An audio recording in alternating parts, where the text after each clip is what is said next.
So they are slaves who fear to speak for the fallen and the weak. They are the slaves who will not choose hatred, scoffing, and abuse. That means they are slaves, means they are ones who cannot speak out the truth. And they are very afraid to speak against the wrongdoers, those who do the wrong. They want to keep quiet and see the wrong being done instead of telling the truth and standing for it. And they are slaves who will not choose hatred, scoffing, and abuse. And if they stand with the truth, then they know they would be facing a lot of challenges. People might hate them. People, they might abuse them. So they do not want to go for all those. Rather than in silence shrink from the truth, they must think. So rather than for them, it is rather to maintain silence than to speak up against the wrongdoers. They are the slaves who dare not be in the right with two or three. So even if those who are in the path of truth, even if the number is less, those who are with the wrongdoers and their number is more, they rather prefer to stay with the wrongdoers than with the truth because they are afraid of others. So that is the main theme of the poem. And the main thing is that the people who are afraid to stand against wrongdoers and who are afraid to tell the truth, they are the slaves. They are the slaves of the one who are doing the wrong in the society. Okay. So that is the main theme of the poem. Next, let's come to the lesson. One lesson is before this, I think so. At this last moment, I can't allow anyone to just enter the class.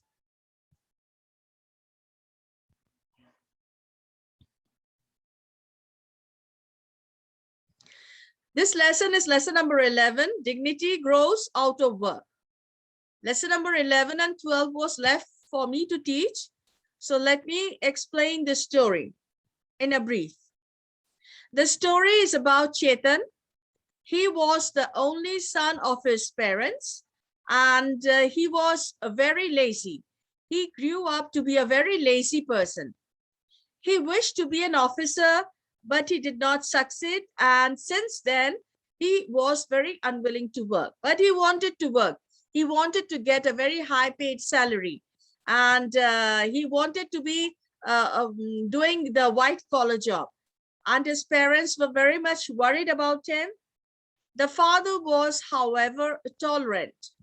The old man only advised his wife to wait and watch. Thus, they busied themselves quietly working all the time. So they ignored all these tantrums of Chetan and rather ignored his what he said, because he was the one who could not find work, and he blamed his parents for that. Now next. Must I remain unemployed forever? Chetan started complaining and finding fault with his father. How much do you expect to earn a month? His father asked. So his father asked how much he wanted to earn a month. Not less than 3,000 rupees, Chetan replied. Oh, well then, I'll give you 5,000 rupees, the father promised. So the father promised him to give 5,000 rupees. 5,000 rupees, Chetan wondered. Yes, that too on the first day of every month, his father said with a sense of certainty. So Chetan wondered that he said 3,000. He wants to start a job with, whereas his father offered him 5,000 rupees. Then he said that, whereupon Chetan looked at his father with distrust.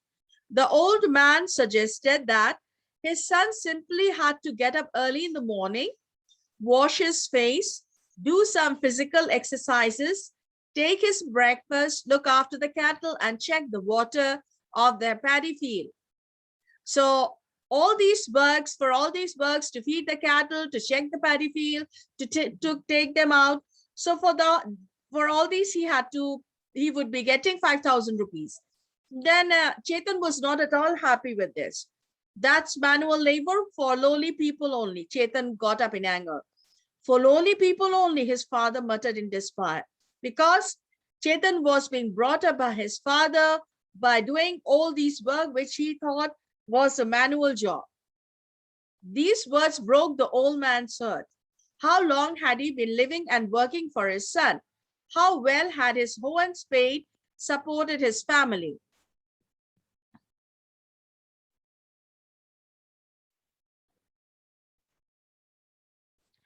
He had brought up his son with this lowly occupation. Chetan had been the apple of his eye, but now his loving son was laughing at him. His shock knew no bounds. So he brought up his son with the only occupation that his son thought was the manual labor. And since he was looking down at the work of his father was very hurt at his attitude. Chetan, in the meantime, went out and saw a paddy field. The greenery was pleasing to his eyes. His mind saw the father there. It was the image of an unending toil. The image seemed to gaze down on the ground. It seemed to say, come here, life is work. Work is worship. How will you live without work? Where will you go without it? There is no way out. So he went out to the green field, which was where the crops were grown by his father. He looked at the field and he saw his unending toils of his father, as if the field was calling him, come work here, because work is worship. Chetan reached a town. There he came across many manual laborers: barbers, blacksmiths, carpenters, cobblers, rickshaw pullers, sweepers, tailors, vendors of clothes, fish and vegetables, etc.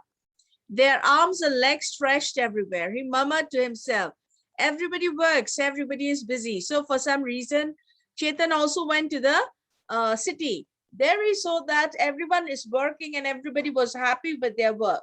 There was no so-called manual labor.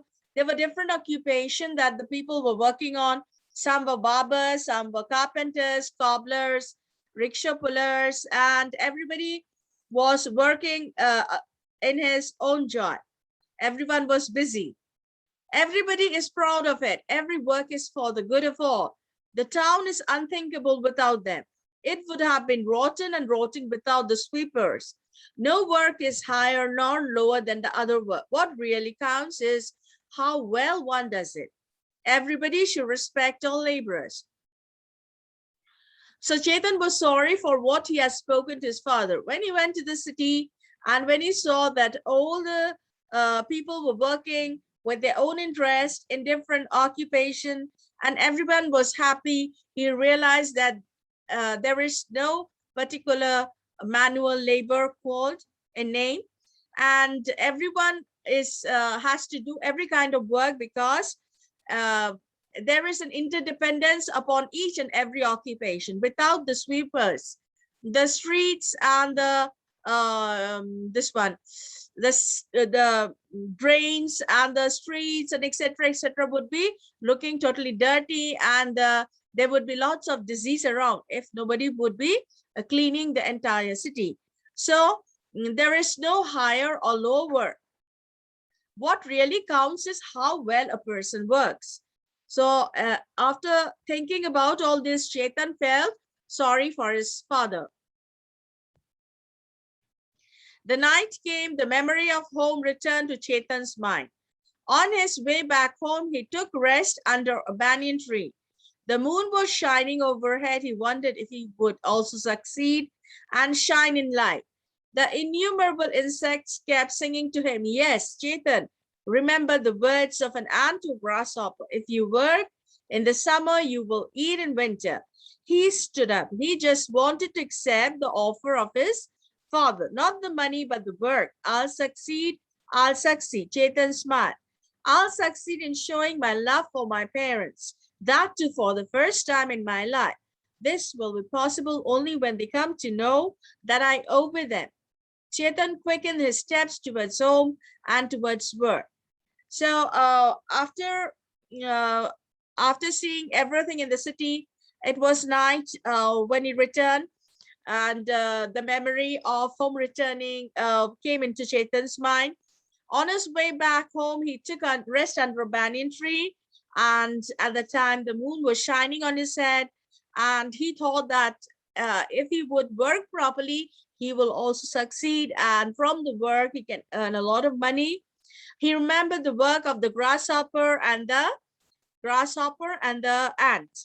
The ant told the grasshopper that if you work in summer, you would be eating in winter. I want everyone to turn on the video. Why everyone is sitting with their video off? Who are these girls who are sitting with their video off? What do you think you are in? In a meeting or what?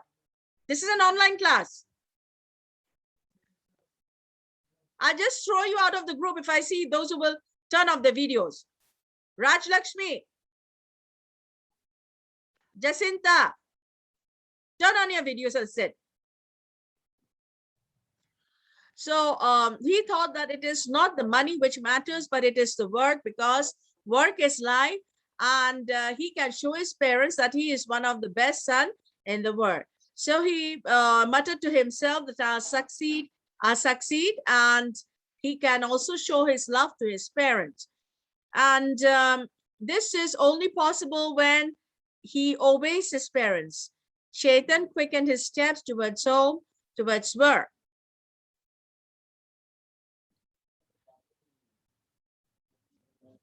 Afifa, turn on your video.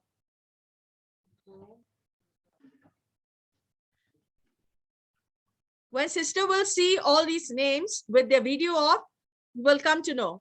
I'm recording each and everything.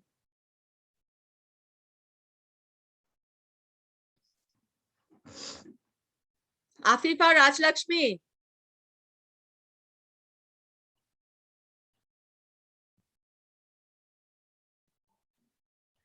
So I think today we have already finished second term portion. Now I want to start final portion together with the supplementary. Dinosaur. All of you know that dinosaur existed on Earth millions of years before. And actually, they are compared to some animals. Men are very new on the earth. There was a long time, long before men began to live on this earth, when different kinds of animals roamed about the plains of this earth.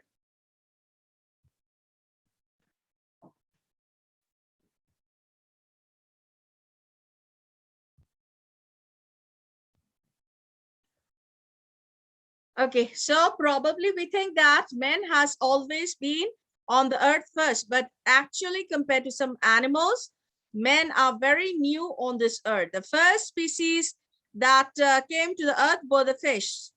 Aribana, Prisha, these girls are definitely not going to be there in my class. If you can't turn on the video, you are going out.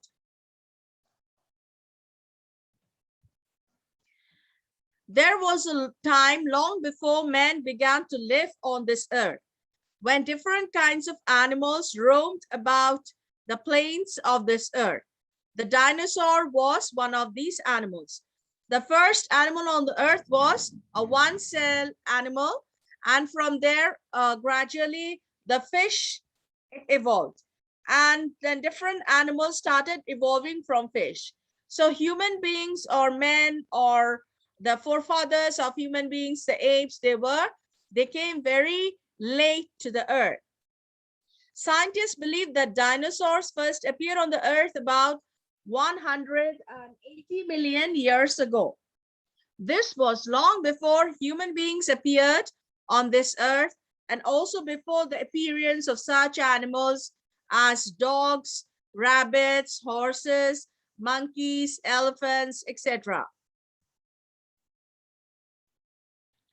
One may ask, how do we know about dinosaurs?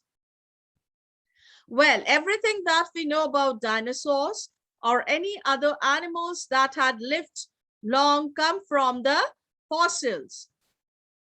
The most common fossils are petrified remains of what were the hard parts of the bodies of the animals, bones, teeth, etc. Scientists can reconstruct from these fossils how the whole body of the dinosaur looked like. So from the remains of the dead particles of the dinosaur, which we call fossils, from their different parts have been recovered by the scientists. They have been joined, and these parts, when they were joined, they gave the exact structure of how the dinosaur looked when they were in the earth 180 years before. Fossils can also be formed from the tendons and skins of animals. Fossil can also be that of trails or footprints that were made by the animals in wet sand or mud and that had hardened into stone over the ages. From these, it is possible to tell how the dinosaurs walked. And the rarest of all the fossils are the dinosaur egg. So fossils are generally the remains of the animals. It can be the skins, the teeth, the bones, the footprints, then different parts. It can tell how they walked, how their shape was, how their and the most important among these fossils are the dinosaur egg. Scientists say that the dinosaurs were reptiles living on land. About 180 million years ago, the reptiles ruled the earth. In fact, there were so many of them and they were so powerful that this period is known as the era of reptiles. Scientific name for this period is Mesozoic Era.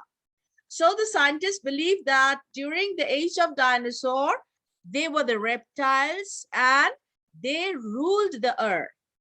The dinosaurs, as pictured by humans, they lived on land as well as in water. Some of the dinosaurs were so heavy that their body could not take up by the land.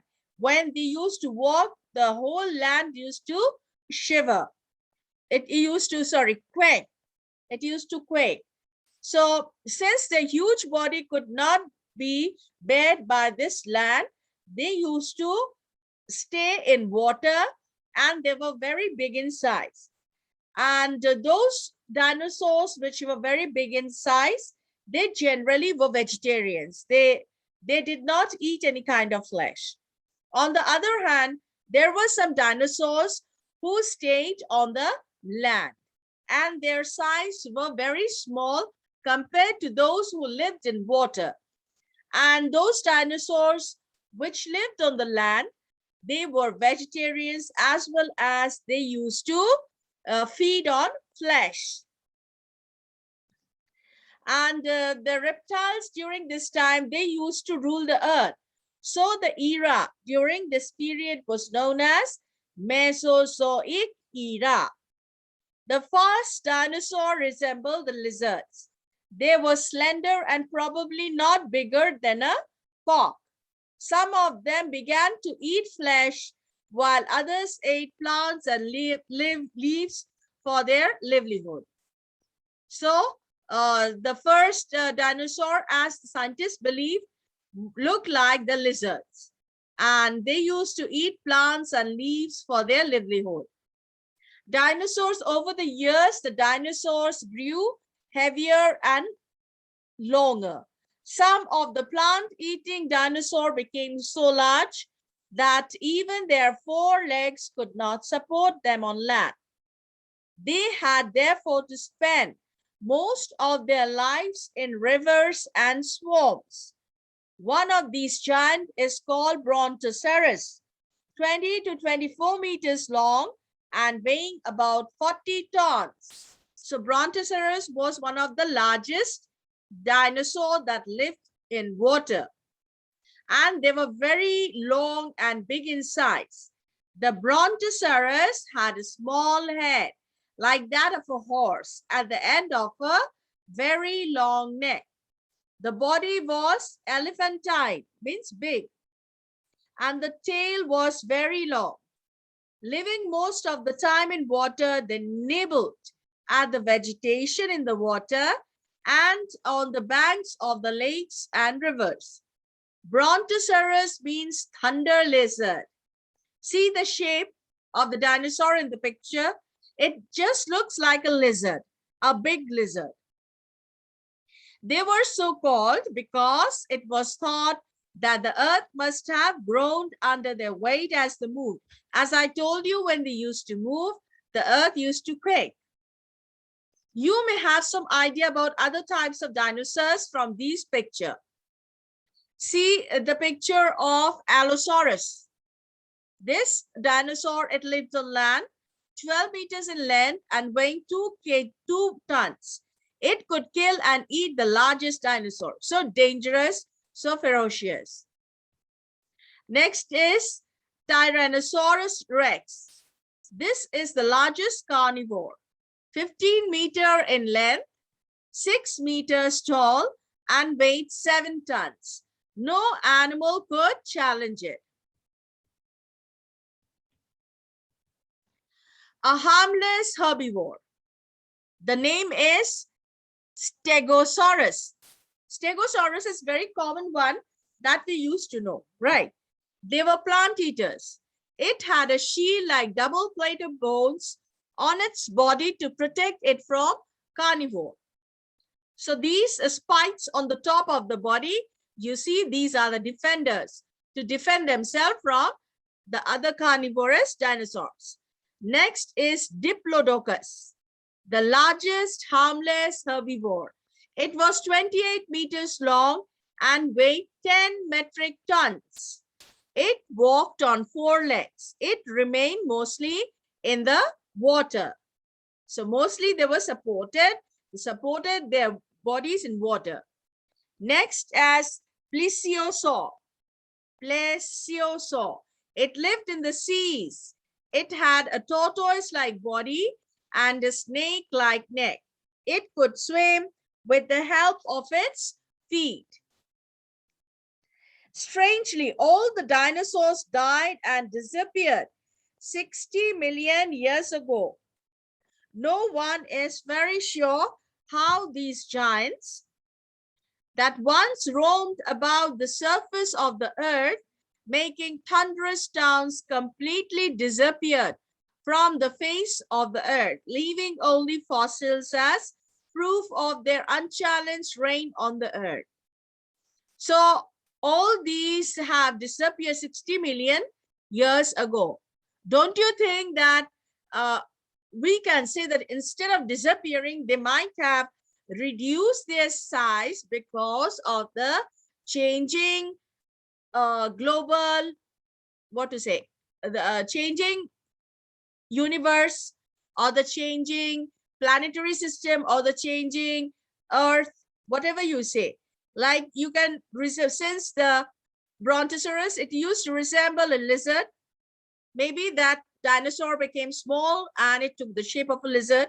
We can easily imagine many sorts of things because we have not seen dinosaurs live. Okay, we have already imagined its structure from the fossils or the remains which the scientists have unearthed from the earth.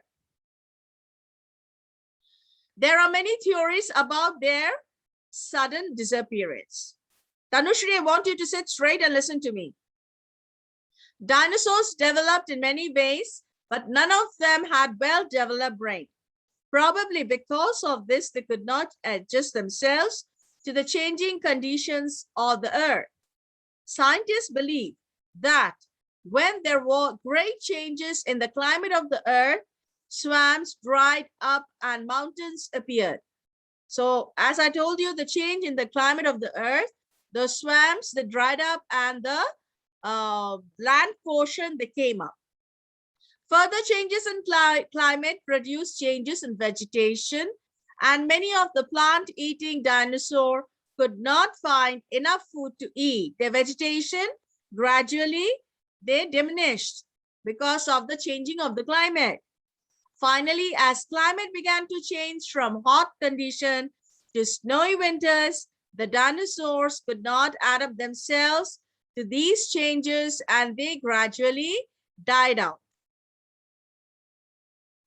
The fact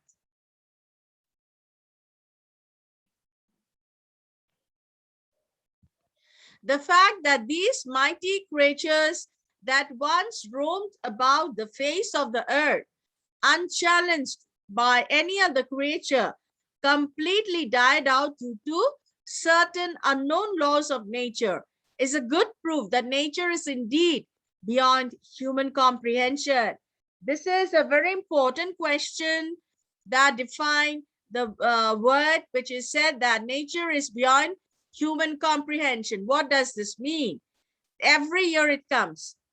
So that the dinosaurs, they faded out because of the changing climate, and that the climate and its changes, nature and its changes can never be properly comprehended by the humans. Men today are cleverer and more intelligent in many ways than their forefathers from the distant past. But it is doubtful whether man can escape from the uncertainties that nature might bring on the creatures on the earth. So men can do a lot of things because of the technology and the knowledge they have today, but they cannot compete with that of nature. They cannot predict nature. Nature is always unpredictable. So all these question answers would be given to you by Sir Bablu. So this is the first lesson that I have completed for the final.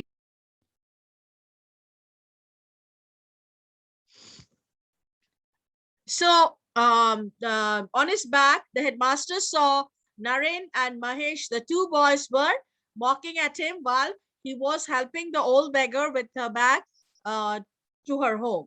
The old woman had fever. She had the fever during her begging round. She could hardly walk, leave alone carry the basket.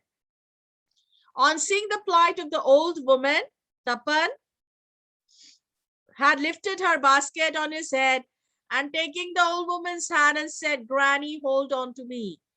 I'll walk you home." When Naren and Mahesh saw the headmaster, they saluted him and looked at Tapan with a derisive smile, pleased that the headmaster was witnessing himself one of the Tapan's misdeeds. When the headmaster questioned the old woman, she told him how Tapan had come forward to help her, her voice trembling. She pointed to Tapan and said, "Had this dear boy not been there, I would still have been lying on the road. May God shower him with blessings." The other two boys, they also saw how ill I was, but far from lending a hand, they have been making fun of this dear boy. How heartless they are. The old woman began panting for breath. The headmaster scolded Naren and Mahesh and sent them away. He asked Tapan to take the old woman to her home.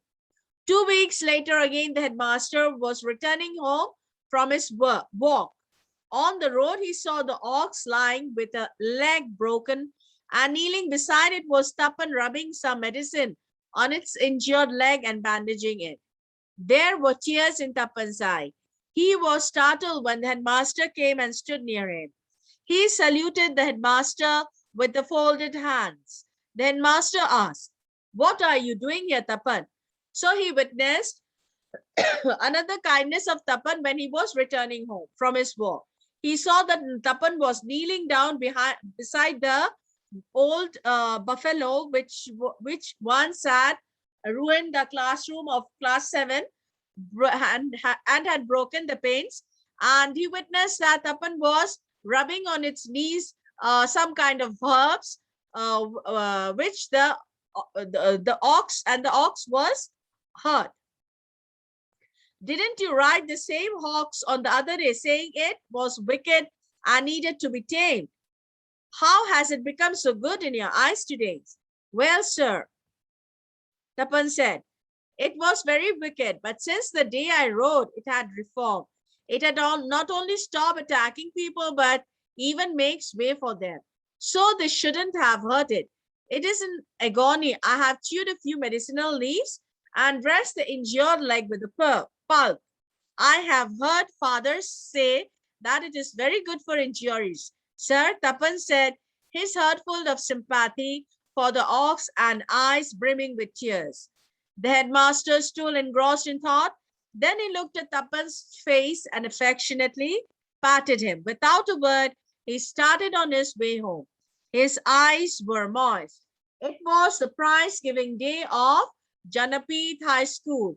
So the headmaster was totally overwhelmed with the boy named Tapan, who helped the people and animals in despair. So it was a prize-giving day of the Dhanapith High School, and the principal of Guwahati College had been invited to preside over the function. This time, the headmaster, Rabin Barua, had decided to award a special prize to the student with the best character. 3 books, the biographies of Mahatma Gandhi, Jawaharlal Nehru, and Lal Bahadur Shastri, were to be given as prizes. So who was there to get the student of the best character?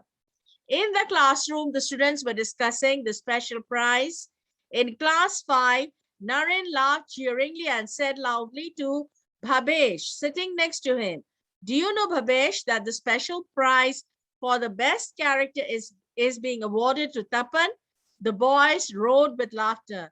Tapan's face grew red with humiliation and shame. He was very ashamed because they were not praising her, they were mocking him. He wished the ground would swallow him up. The function started. After the welcome of the president, the secretary's report was read. This was followed by a program of songs, dances, and recitations by the students. Then the president delivered a speech and a few others also spoke. Next came the distribution of prizes. The awardees glowed with pleasure and pride. Then came the time for the announcement of the special prize. Everyone waited expectantly. Addressing the assembly, the headmaster announced, Honorable President and respected ladies and gentlemen, it has been decided to give the special prize for the student with the best character to Shriman Tapan Hazarika of class 5. The teachers and the students were dumbfounded. They were surprised. How can such a bad boy get the best character prize? The faces of Naren and Bhabesh were sight to see. Tapan could not believe his ears. He could not muster the courage to get up to go and receive the prize. The headmaster repeated, Tapan Kumar Hazarika, class 5. His head reeled. Could it be true that he known as the bad boy of the school was being called to receive the best character prize? Tapan stood up, went to the president, did namaskar and received the prize. The headmaster then narrated how Tapan had helped the old beggar woman and nursed the injured ox. He also gave Tapan 5 rupees from his own pocket. The hall resounded with applause. Tapan's eyes glistened with tears of joy.